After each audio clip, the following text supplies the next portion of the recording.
자녀들과 함께 그 새벽 예배 나오신 여러분들 특별히 축복합니다.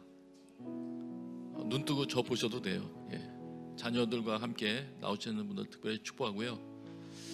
그런데 특별히 자녀들 신앙교육 시킬 때도 부모 기준대로 하려고 하면은 이게 안 될 수도 있더라고요. 보니까 하나님 생각은 우리 생각과 달라서 어떻게 하는 것이 진짜 훈련이 되는지 하여튼 내 생각하고는 다릅니다. 저하고 제 자녀하고 다르잖아요. 하나님께서 계획하신 뜻도 다르고 길도 다르기 때문에 과거에 내가 이거 안 했으니까 이 수준에는 도달해야 돼, 이런 것도 내 생각이지 하나님 생각은 아니기 때문에 중요한 거는 예수님이더라고요. 중요한 거는 하나님이에요. 그래서 하나님을 만나야 되는데, 결국은 하나님만이 내 자녀를 집으로 말하면 바르게 건축해 주실 수 있는 분이시니까 학교 선생님이 내 자녀 건축하는 게 아니고 또 내가 건축할 수 있는 것도 아니고 하나님이 건축하실 때 가장 최고의 걸작품이 나오는 거니까 우리 편에서 할 일은, 그래도 만약 우리 편에서 할 일이 있다면 하나님께 일단 시간을 드려야 되겠더라고요.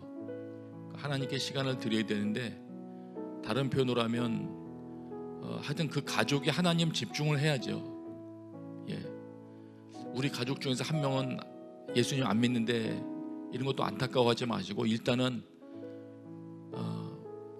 이 말을 들으시는 당신부터 하나님께 집중하다 보면, 또 자녀와 함께 집중하다 보면 하나님의 때에 하나님이 일하십니다. 그 우리의 믿음이죠. 그래서 기도하기 전에 한 구절 같이, 오늘 본문 중에서 한 구절을 보고 같이 기도 한번 하겠어요.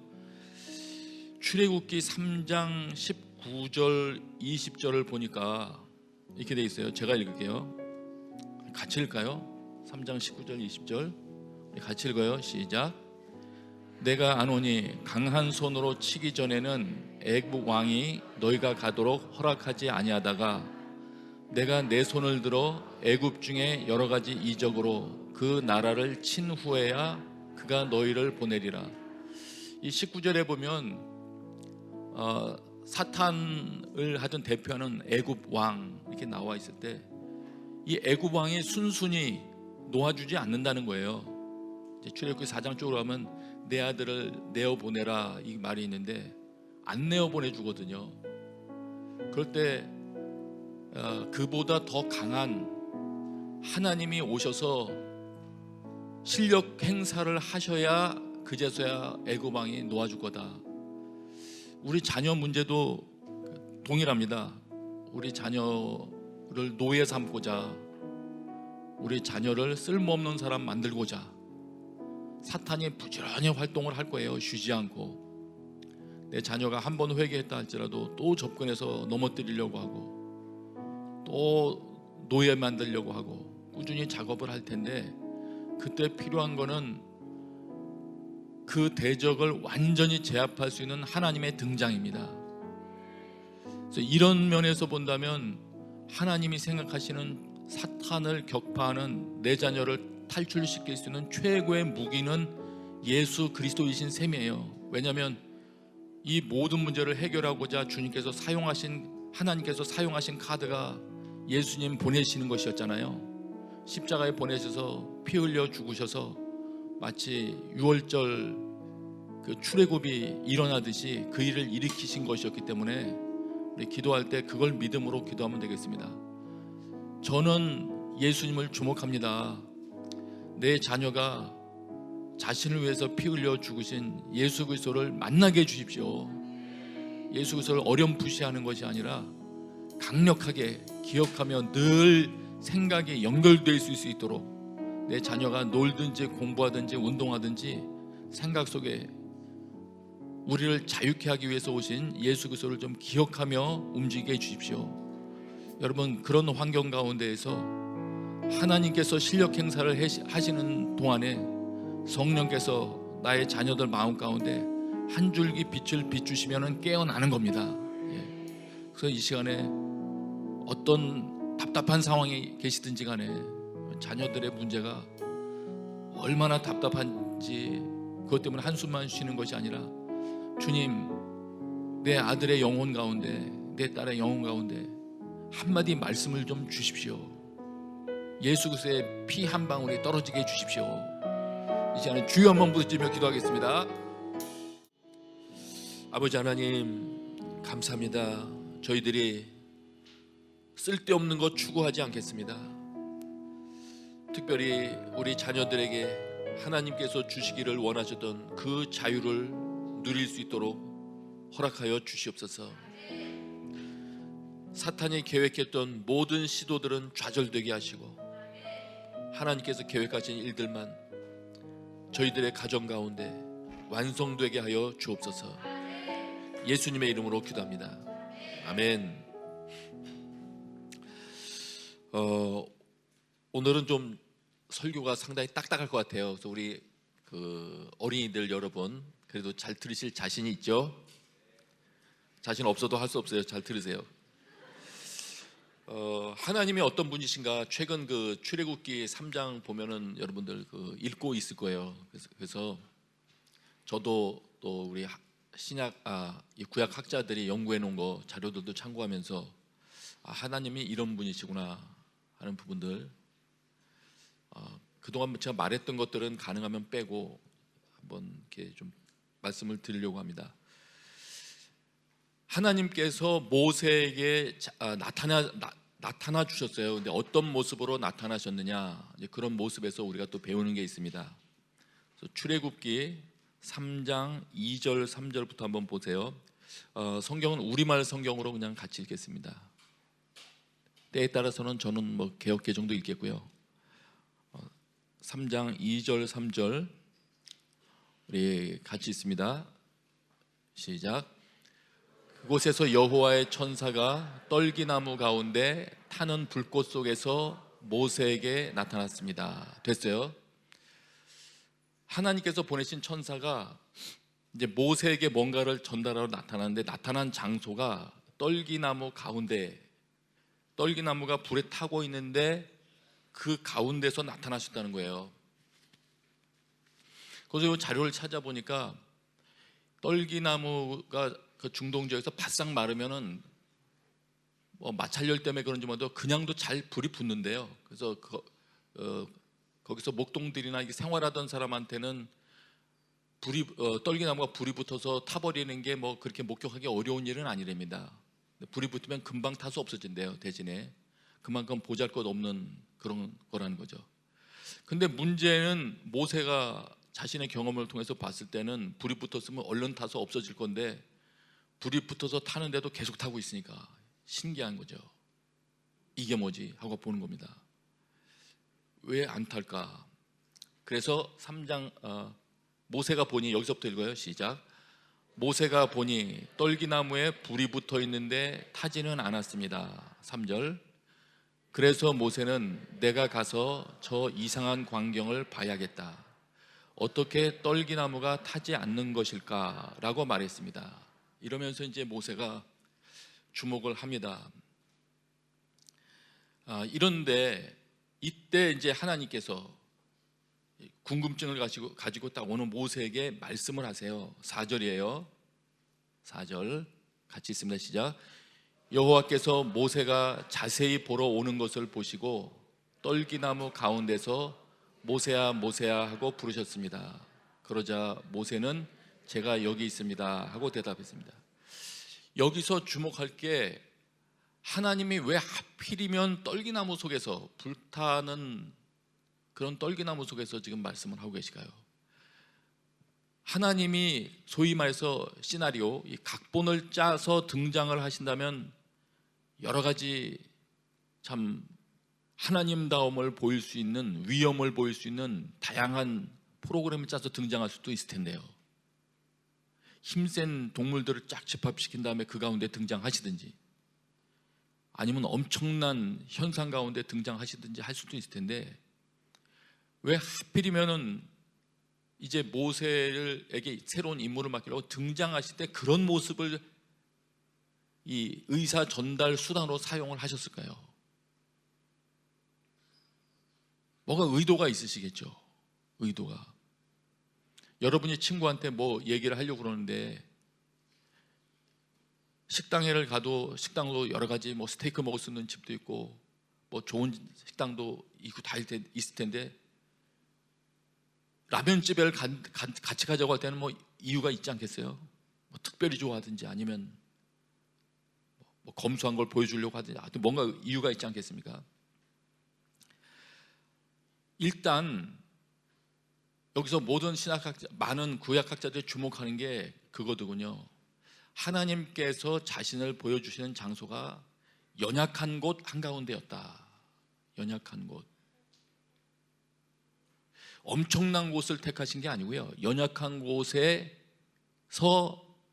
거하시면서 말씀을 하셨다. 이걸 그렇게 생각하는 이유는 이제 이어지는 그 설명하고 이제 연관이 돼요. 그렇게 이해할 때. 그래서 그 이제 이어지는 설명을 보면 이렇게 됩니다. 6절 보세요. 6절. 눈으로 보세요. 제가 쭉 읽을게요. 나는 내 조상의 하나님 곧 아브라함의 하나님, 이삭의 하나님, 야곱의 하나님이다.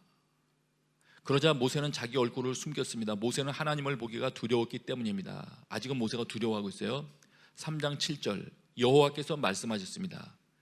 내가 진실로 이집트에 있는 내 백성들의 고통을 보았으며 그들이 감독관들 때문에 울부짖는 소리도 들었다. 나는 그들의 고통을 잘 알고 있다. 하나님이 고통을 들었고 알고 있다는 거예요. 그래서 8절, 3장 8절 같이 읽어요. 시작. 그래서 내가 내려온 것이다. 됐어요. 그래서 지금 내려오셨대요. 하나님 들으셨대요. 다. 고통당하고 있는 걸 내가 봤다, 알고 있다. 그래서 내가 지금 왔다. 그래서 뭐 하려고 그럼 내려오셨냐? 내가 그들을 이집트 사람들의 손에서 구해내고 그 땅에서 그들을 이끌어내서 아름다운 땅으로 옮겨주려고, 말하자면 해방시켜 주려고 왔다. 이런 얘기를 하시는 거예요. 이런 얘기를. 9절이에요. 9절도 보세요. 이제 이스라엘 백성들의 울부짖는 소리가 내게 들렸고 이집트 사람들이 그들을 억압한 것을 내가 보았다. 3장 10절 같이 읽어요. 시작. 그러니 이제 너는 가거라. 예. 그러니까 이제 너는 가라. 나는 그거 보고 왔다. 그 일을 하려고 왔다. 그러면 다시 한번 그런 어려운 상황을 이야기하면서 그러니까 넌 가라 하면서 내가, 여기서부터 읽어요. 시작. 내가 너를 바로에게로 보내 너로 하여금 내 백성 이스라엘 자손을 이집트에서 이끌어내게 할 것이다. 이제 그동안 훈련시켰던 모세, 하나님께서 보실 때 때가 됐다고 판단하셨겠죠. 이 정도 훈련받았으면 됐구나. 사실은 뭐 훈련받았다는 게 더 낮아진 거예요. 자기가 얼마나 참 무능한지 이걸 알고 있었을 거예요. 궁중에서 생활하던 사람이 40년 동안 양만치는 신세가 됐으니까요. 근데 그때 어쨌든 오셔가지고 이제 가라 그러면서 그 이유가 고난받는 백성들을 이제 끄집어내는데 너를 쓸 거고 내가 너랑 함께 할 거니까 넌 가라, 이거 지금 말씀하시는 거예요. 그래서 이 장면에서 요약하면 뭐냐면 하나님은 어떤 분이시냐, 우리가 지금 하나님이 어떤 분이신가를 오늘 이제 3장을 통해서 보려고 하는 거예요. 하나님은 고난받는 자의 부르짖음에 관심을 가지고 귀를 기울이시는 분이시다. 연약한 상태에서 부르짖는 기도에 귀를 기울이시는 분이세요. 주님은 관심이 없는 분이 아니시고, 그런 상황을 보면은 마음이 끌리시는 분이세요. 도와줄 사람이 보이면은 도망가지 않는 분이세요. 하나님이 그런 분이시더라고요. 그래서 신약에서도 우리가 묵상했던 마태복음에서도 계속 그런 말을 하셨나 봐요. 이렇게 돌아보고 뭐 이런 거 있죠. 그런 거에 대해서 자꾸 언급하시는 게 그래서 그런가 봐요. 자, 우선 요까지 보면 하나님은 연약한 곳에 등장하는 것으로서 자신을 이제 보이기도 하시면서, 그러면서 이 고난 받는 자들에게 그 삶을 주목하고 계시고 그들 부르면 듣는 분이라는 걸 우리가 알 수 있어요. 근데 고난 받는 걸 듣기만 하는 분이 아니세요. 듣기만 하고 아유 안 됐네 이러고만 있으면 해결이 안 되잖아요. 그래서 어떻게 하시는 분이시냐면 이렇게 하세요. 이제 여기까지 나오니까 이제 모세가 11절에 내가 누군데 나를 보내십니까? 그러니까 이제 12절에 하나님께서 얘기하십니다. 넌 네 실력이면 할 수 있어, 이런 말을 하는 게 아니고요, 분명히 내가 너와 함께 할 거야, 이걸로 답을 하세요. 12절도 한번 보세요. 내가 분명히 너와 함께 할 것이다. 네가 백성들을 이집트에서 이끌어낼 수 있는 이유는 하나님 자신이 함께하기 때문일 거라는 거예요. 여러분, 그래서 우리 자녀 여러분, 다른 모든 것보다도 자기 능력을 키우는 것도 좋은데 하나님이 누구신지 알고 하나님이 내 삶에 동행하시는 그 길을 여는, 그거는 겸손히 하나님 신뢰하는 거예요. 그것이 내 삶의 습관이 되는 것이 나은 겁니다. 예. 여러분의 능력을 뛰어넘는 하나님이 여러분의 삶에 함께 하셔서 동행하시면서 일을 하세요. 예. 그거를 기대하시는 분들 되시길 바라요, 우리 자녀 여러분. 그러면서 근데 여러분 그 유명한 말이 있죠. 3장 14절에 하나님, 만약 내가 가는데 사람들이 그 신 이름이 뭐냐 그러면 내가 뭐라고 말을 할까요? 할 때 3장 14절에 하나님이 모세에게 이르시되 나는 스스로 있는 자다. 그래서 여러분 이 부분에 대한 건 뭐 설교 많이 들었을 거예요. 그래서 이번에는 뭐 문법적인 것 뭐 아니면 뭐 영어로 어떻게 되고 이런 건 다 빼놓고 뜻만 말한다면 이렇게 돼요. 보니까 이런 맥락에서 보면 나는 스스로 있는 자다, 그러니까 하나님 이름을 이렇게 표현했을 때, 예, 표현했을 때 그거를 이렇게 이해할 수 있습니다. 이제 문법적인 설명은 지금 다 빼고 말하자면 답만 말씀드리는 거예요. 나는 존재케 하는 자다, 이렇게도 번역할 수가 있는 말이죠. 나는 존재케 하게 하는 자다.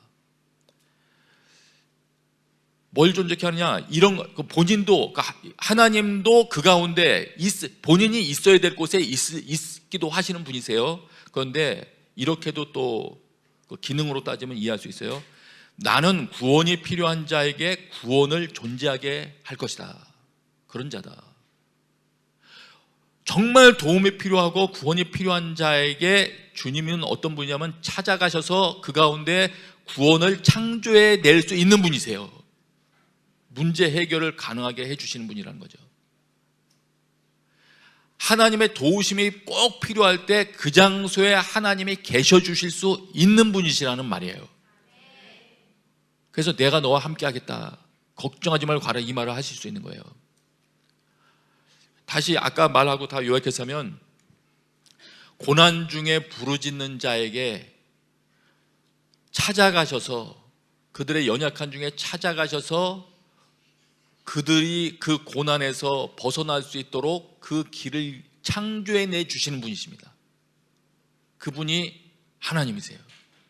그러면 여태까지 말한 거 다 이으면 어떻게 됩니까?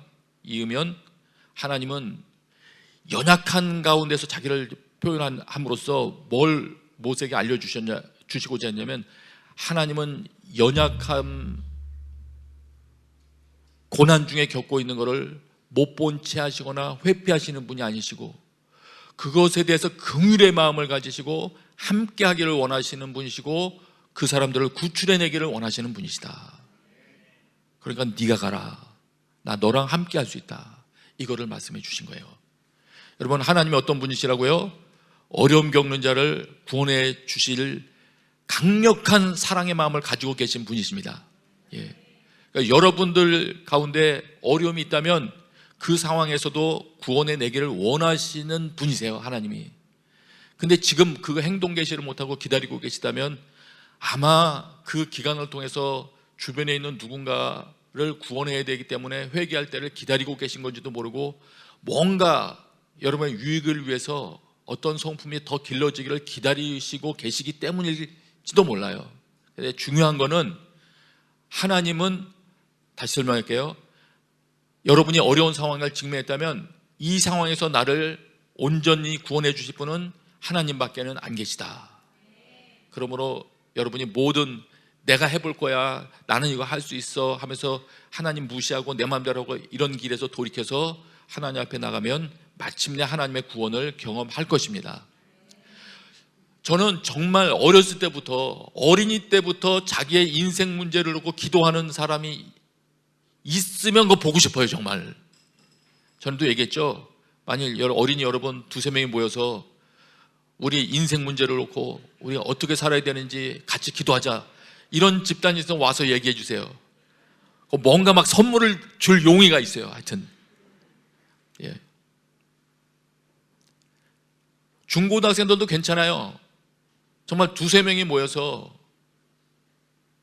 하나님께서 원하시는 어떤 꿈이 이루어질 것을 품고 모여 기도하기 시작한 다음에 오면서 여기 뭐가 필요합니다 찾아오면 제가 막 드릴 용의가 있어요.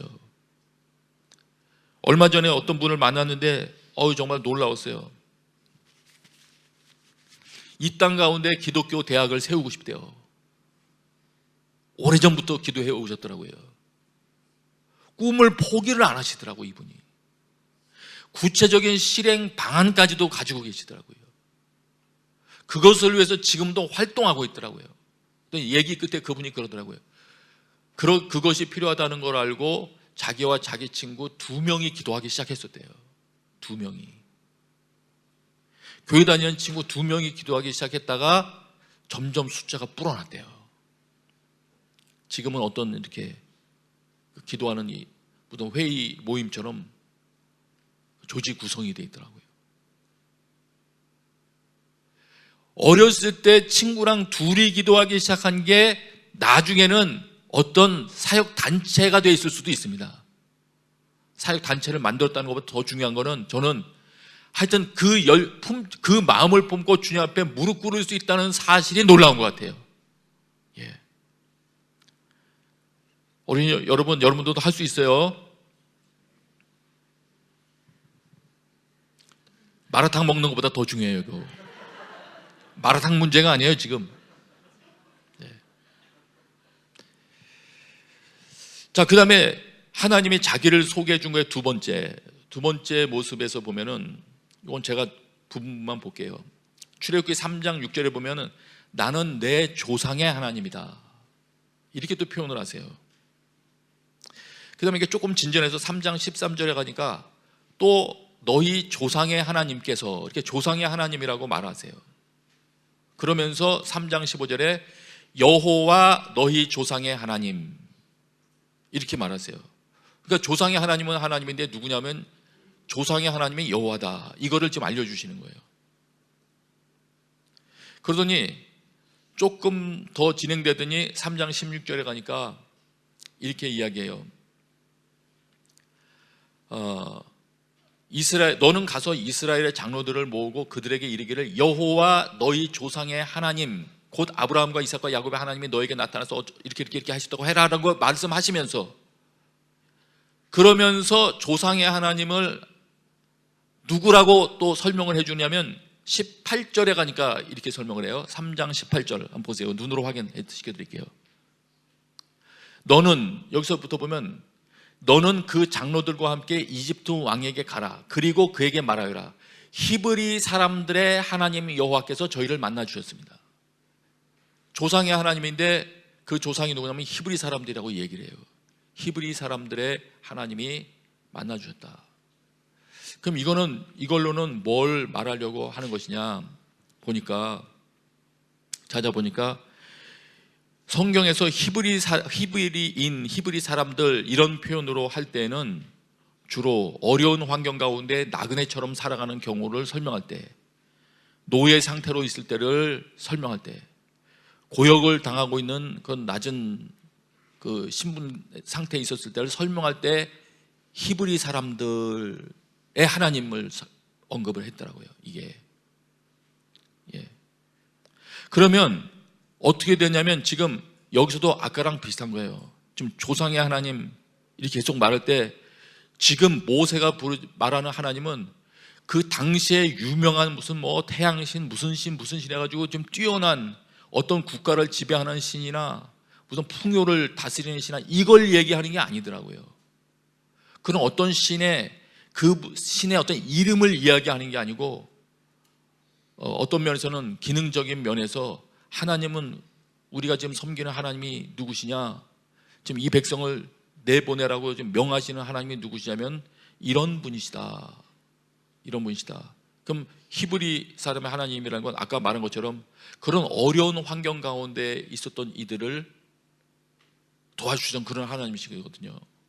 그런 이들을 승리로 이끌어 주셨던 그 하나님이세요. 그러니까 지금 아주 화려했던 위치하고는 별 관계가 좀 없으세요. 지금 이 장면에서는. 그래서 그렇기 때문에 이들이 요구하는 게 있어요. 이 설명은 그냥 제가 설명드릴게요. 보세요. 3장 18절 다시 보여주세요. 그에게 말하여라. 히브리 사람들의 하나님 여호와께서 저희를 만나 주셨습니다. 그러니까 히브리 사람들의 하나님 만나 주신 거니까, 그러니까 이제 저희가 광야로 3일 길을 가서 저희 하나님 여호와께 제사를 드리게 해 주십시오. 그러니까 우리가 광야로 나가서 하나님 섬기게 해 주십시오. 광야로 나가서 예배하게 해 주십시오. 이거를 바로 왕에게 좀 요청하는 거예요. 여기서 또 딴 건 다 설명 빼고 일단 전하려는 핵심 답만 말씀드릴게요. 하나님은, 그래서 성경이 지금 가르쳐 주시는 하나님을 만나는 최고의 장소는 곤경에 처한 이들을 돕는 그런 장소이기도 하고, 그리고 광야와 같은 장소가 하나님 체험하기에 적합한 장소더라고요. 그러니까 전에 말씀드렸던 말에 해답도 되는 것 같아요. 왜 하나님께서 왕궁에 있는 사람들에게 말씀을 안 하시고 빈들에 있는 세례 요한에게 말씀하셨을까? 왜 다른 유명한 사람들에게 말씀 하나, 예수님 탄생을 알려주지 않으시고 목동들에게 알려주셨을까? 여러분, 왕국만 추구하고 우리가 높은 자리에 올라가 누릴 것만 추구하고 계획하고 추진하면 하나님 만나기가 어려울 것 같아요. 어려울 것 같아요. 전에 여기 오셨던 목사님 중에서 한 분이 본인이 성령 체험했을 때, 그분이 방언 기도도 하게 되고 이런 성령 체험했던 때가 그때랬잖아요. 어떤 빈민 지역에 가서 기도해 주는데 어떤 아기를 얻고 있는 사람이 있을 때나 어떤 그 어려운 사람이 있어서 그 사람을 위해서 기도해 주는데 성령님이 임하면서 그때 방언이 나왔대요. 그분은 그렇게 얘기를 하셨어요. 제가 기억하기에. 여러분, 우리 자녀 여러분, 그렇다고 무슨 목표를 다 포기하라는 그걸 말씀드리는 게 아니에요. 예. 하나님께서 여러분들을 어떤 위치로 어떻게 훈련시켜 주시든지 간에 하나님의 관심이 저들에게 있구나. 하나님이 나를 공부를 많이 시켜주시면 나는 그 공부한 것을 가지고 어려운 이들 도와줄 거야. 그곳을 찾아가셔서 일하기를 원하시는 하나님을 섬겨서 내가 뛰어들어갈 거야. 이렇게 기도하시면 되겠어요. 보니까. 그래야 하나님을 체험하는 지름길이 되는 것 같아요. 적어도 오늘 출애굽기 요 앞부분에서 말하는 것은요. 그래서 하필이면 가나안 땅까지 가서 예배하는 게 아니고 지금 광야에 가서 예배한대잖아요. 왕궁을 잠깐 빌려주세요. 거기서 좋은 자리를 빌려주세요. 거기서 예배하겠습니다. 이걸 말하는 것도 아니고 우리 아들들 내보내라. 하나님의 백성들이죠. 하나님께서 명령하신다. 내 아들 내어보내라. 이건 이스라엘 백성들에 대한 이야기예요. 우리가 나아가서 광야에 나아가서 거기서 하나님을 예배하겠습니다. 광야를 택하네요. 예배 장소로.